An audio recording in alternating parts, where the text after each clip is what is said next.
कहने का मतलब जो खुद पापी हैं, गुनाहगार हैं, बुरे कर्म करते रहते हैं, अगर उनके आगे झुकते रहोगे तो जो सेवा करते हो, सुमरण करते हो, सारी खुशियां, क्योंकि पतिव्रता खत्म हो गई तो वो इश्क की बात नहीं रहती, खत्म हो जाती है। इसलिए एक को ही यार बनाओ, वो काफी है। और वो यार सतगुरु अल्लाह वाहिगुरु राम होना चाहिए। पीर फकीर जो कि किसी से कुछ गर्ज में नहीं चाहता, बेगर्ज मोहब्बत करता है, सबके लिए दुआ करता है, सबको प्रेरणा देता है। जब आपके ध्यान ज्यादा जगह चले जाते हैं, आप ज्यादा जगह फैल जाते हैं तो मुश्किलें आती हैं, तो आपका मन हावी होता है। और सतगुरु मुर्शिद को कहीं ढूंढने नहीं जाना होता। आप सुमन करो, बचनों पे रहो, आपके अंदर ही उसने प्रकट हो जाना है। जितने चाहे सारी सारी रात बातें करते रहो, वो तैयार है। ये तो आपके हाथ में, जागते करो सोते करो, पर सुमन एक बार तो उससे लिव लगानी पड़ेगी ना। और सुमन कितना करना चाहिए? घंटा सुबह शाम लगातार करते रहिए। उसमें कहीं भी इनकार नहीं होना चाहिए। लगातार, पता नहीं कब आपकी वो आंख बन जाए कि आप सारी सारी रात, आप क्या सोचते नहीं है, लाखों लोग हैं सत्संगी जो आज ऐसे बातें करते हैं, सारी सारी रात चलती रहती है। सोते हैं तो, जागते हैं तो एहसास होता रहता है, खुशबू आती रहती है, पता नहीं क्या क्या। वो तो जो तन लागी सो तन जाने, उसको ही मालूम होता है। तो भाई ध्यान से सुनिए बात। फकीर कोई ये नहीं कहते कि हम आपको कोई बद्दुआ देंगे, हम आपको बुरा कहेंगे, पर कम से कम बात सुनो तो पूरी ध्यान से, और सुन के अमल किया करो। अमल के बिना बेड़े पार नहीं। और जो ध्यान से सुनते ही नहीं, अमल कहां से होगा? बात को ध्यान से सुनो, मानो, फिर मालिक के इश्क पे चला जा सकता है। उसके इश्क का रास्ता हमने सभी धर्मों में पढ़ा कि जो अल्लाह वाहिगुरु राम के इश्क का रास्ता है वो तलवार की तरह तीखा है। और उसका कारण ही ये है कि आपको अपने अंदर की बुराइयां छोड़नी होंगी, अपने अंदर की बुरी आदतें बदलनी होंगी।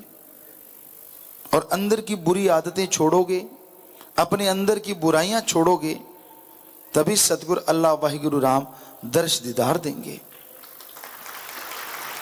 दूसरों की बुराइयां गाना, दूसरों की तरफ इशारा करना बड़ा आसान होता है।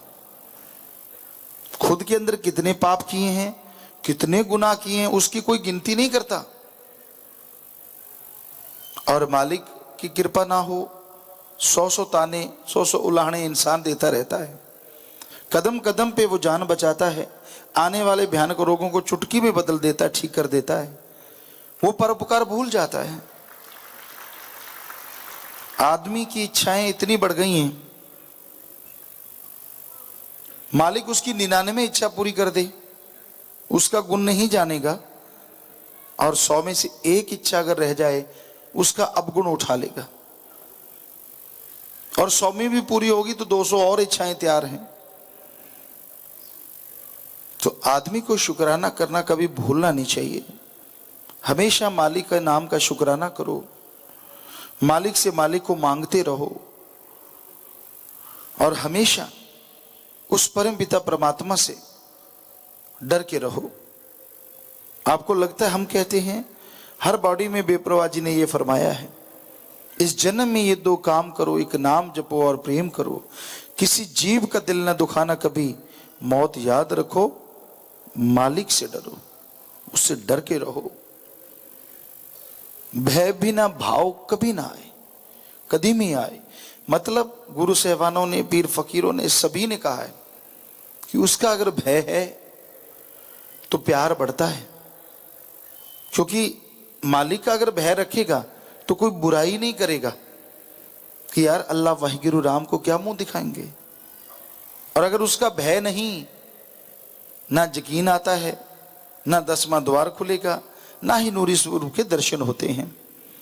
तो भय रखना अति जरूरी होता है। जिनके अंदर उसके प्रति भय है, फिर भी वो मालिक के रास्ते पे चल रहे हैं, उसके भय को हमेशा याद रखो, उसके नाम का जाप करो, उसकी बनाई औलाद से निस्वार्थ भावना से प्यार करो। मतलब ये होता है कि किसी को बुरा ना कहो, किसी की चुगली निंदा ना करो, किसी को गलत ना बोलो। ये है बेगर्ज प्यार। ये नहीं कि घर घर जाके आप प्यार करने लगे जाओ कि भाई मैं प्यार करने आया हूं बेगर्ज। ये प्यार नहीं होता। मतलब कभी किसी का बुरा ना सोचो, गलत ना बोलो, कड़वा ना बोलो किसी को भी। ये है मालिक से प्यार करना। बेगर्ज निस्वार्थ व्यवहार के सच्चे बनो, ठगी बेईमानी ना मारो, पाप जुल्म ना करो। तो संतों के वचन हैं, पीर फकीर के वचन जो माना करते हैं, मालिक उनकी झोलियां लबालब जरूर भर दिया करते हैं।